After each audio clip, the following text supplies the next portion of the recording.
तो यहाँ से हम लोग डिस्कशन स्टार्ट करते हैं एक्सरसाइज 5 का। और उसमें मैंने क्वेश्चन नंबर 4 तक आपको करा दिए थे। अभी 5, 6, 7 आपका पेंडिंग है। तो क्वेश्चन नंबर 5 को भी हम लोग डिस्कस करते हैं। और क्वेश्चन नंबर जो 5 है वो बेसिकली डिपेंड करता है कि आपकी फिजिक्स थोड़ी सी अच्छी है कि नहीं। देखिए क्या लिखा है। After striking the floor a certain ball rebounds 4/5 of the height from which it has fallen. Find the total distance that it traveled before coming to rest if it is gently dropped from a height of 150 metre.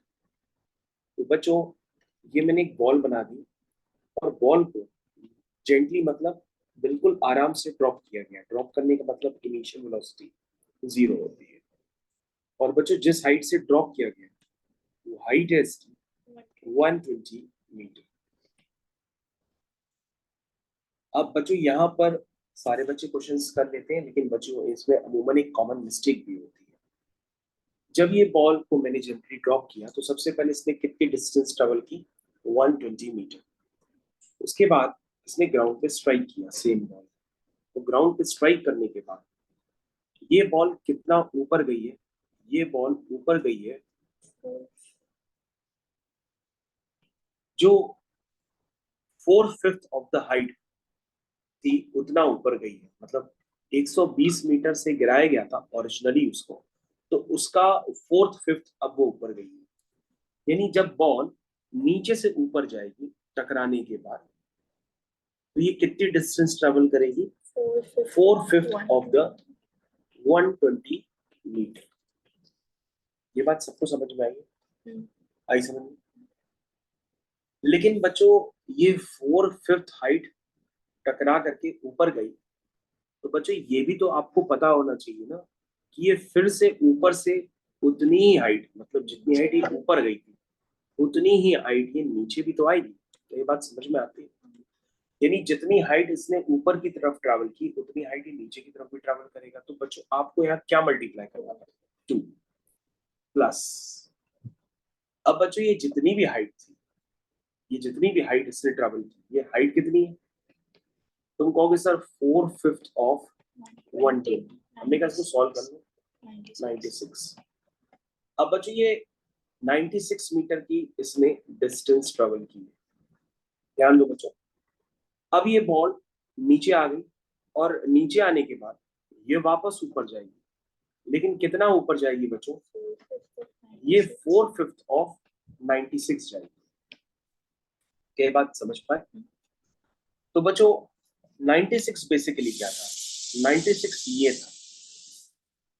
तो अगर हम 96 of 4/5 ना लिखे, directly 4/5 of 4/5 into 120 लिखते तो ये value कितनी बन जाएगी, 120 इंटू 4/5 का स्क्वायर।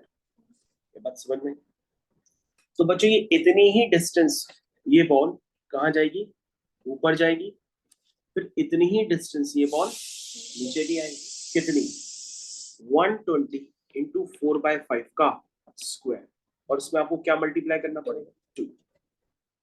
तो बच्चों अगर आप ध्यान से देख रहे होंगे तो आपको एक टर्म्स में सिमेट्री क्रिएट होते हुए नजर आएगी। क्या ये सिमेट्री आपको नजर आ रही है? ओके हाँ सर, सिमेट्री बिल्कुल नजर आ रही है। अगर ये पूरी सीरीज सर आप लिखेंगे तो ये पूरी सीरीज बनेगी 120 plus 2 times 4/5 into 120 plus 2 times 4/5 का स्क्वायर इंटू 120। बन रही ना सीरीज? प्लस अगला टर्म आप बताएंगे 2 टाइम्स 4/5 का क्यूब इंटू 120। ऐसे करते करते बच्चों ये सीरीज कैसे बनेगी, इनफाइनाइट। क्योंकि ये बॉल नीचे आते आते आते आते आते आते इसकी हाइट एक टाइम बाद 0 हो जाएगी। तो बच्चों ये सीरीज जो होगी एक इनफाइनाइट जीपी है, इनफाइनाइट ज्योमेट्रिक प्रोग्रेशन है, जिसका कॉमन रेशियो क्या है, काफी कम है। एक तरह से ये डिक्रीजिंग जीपी है। तो लास्ट में इसका आंसर ऑटोमेटिक क्या हो जाएगा, नियरली इक्वल टू 0। और बच्चों अगर आपको नहीं पता है तो मैं आपको बता दूं, कभी भी कोई इनफाइनाइट जीपी होती है उसका जो सम होता है वो क्या होता है, a/1 माइनस आर। बच्चों आपको ध्यान देना होगा, कभी भी कोई जीपी अगर इनफाइनाइट हो जाती है तो इनफाइनाइट जीपी का जो सम होता है वो a/1 माइनस आर होता है। क्योंकि बच्चों यहाँ पे आर की वैल्यू क्या होती है, वो -1 से 1 के बीच में लाई करती है, तभी बच्चों इनफाइनाइट जीपी का सम आप निकाल सकते हो। आप ऐसा मत सोचिएगा कि सर आर की वैल्यू अगर 1 से बड़ी होगी तो भी हम जीपी का सम इनफाइनाइट टर्म्स तक निकाल सकते हैं। ऐसा नहीं होगा। क्यों नहीं होगा? क्योंकि बच्चों अगर इनफाइनाइट टर्म्स तक ये चलेगी, अगर ये इनफाइनाइट टर्म्स तक जीपी चलेगी, अगर आर 1 से बड़ा हो, तो ऐसे केस में क्या होगा, पहला टर्म 2 होगा, दूसरा टर्म 2 स्क्वायर होगा, तीसरा टर्म 2 क्यूब होगा, चौथा टर्म 2 की पावर 4 होगा। तो ऐसे तो सब ये टर्म्स की वैल्यू बढ़ती चली जाएगी, और कभी अगर खत्म नहीं होंगे तो ये इनफाइनाइट टर्म्स का सब भी इनफाइनाइट आएगा, क्योंकि काफी बड़ी वैल्यू है।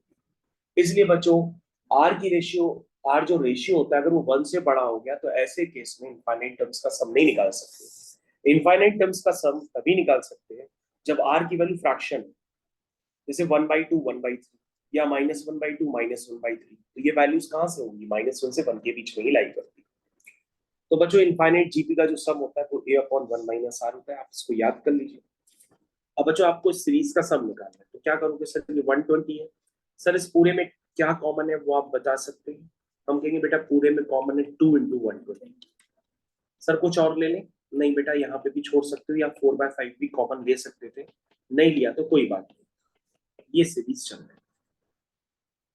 तो बच्चों ये हो गया 120 + 240 टाइम्स, बच्चों ये इनफाइनाइट जीबी हो गई, जिसका फर्स्ट टर्म है a विच इज 4/5। और कॉमन रेशियो कैसे निकालते हैं, जब आप सेकंड टर्म को फर्स्ट टर्म से डिवाइड कर दोगे तो कॉमन रेशियो आ जाएगा। कितना आएगा, 4/5। अब बच्चों आपको उसकी सॉल्विंग करनी है, ये निकल के आ जाएगा कि बॉल ने रेस्ट पे आने से पहले कितनी डिस्टेंस ट्रेवल की। क्या आप लोग समझ पाए? ओके, तो बच्चों इसको सिंप्लीफाई कर लेते हैं, ये हो गया 4/5, ये हो गया 1/5। बच्चों कितना हो गया, 120 + 240 × 4, ठीक है। तो कितना हो गया बच्चों, 120 + 4 4 जा 16, 4 2 जा 8, और एक 9, 960। इसको बच्चों जरा ऐड कर दो, जरा कितना आएगा यार, 1080 मीटर। जरा चेक करिए 1080 इसका आंसर है कि नहीं, यही आंसर होना चाहिए, तभी ये क्वेश्चन कंप्लीट।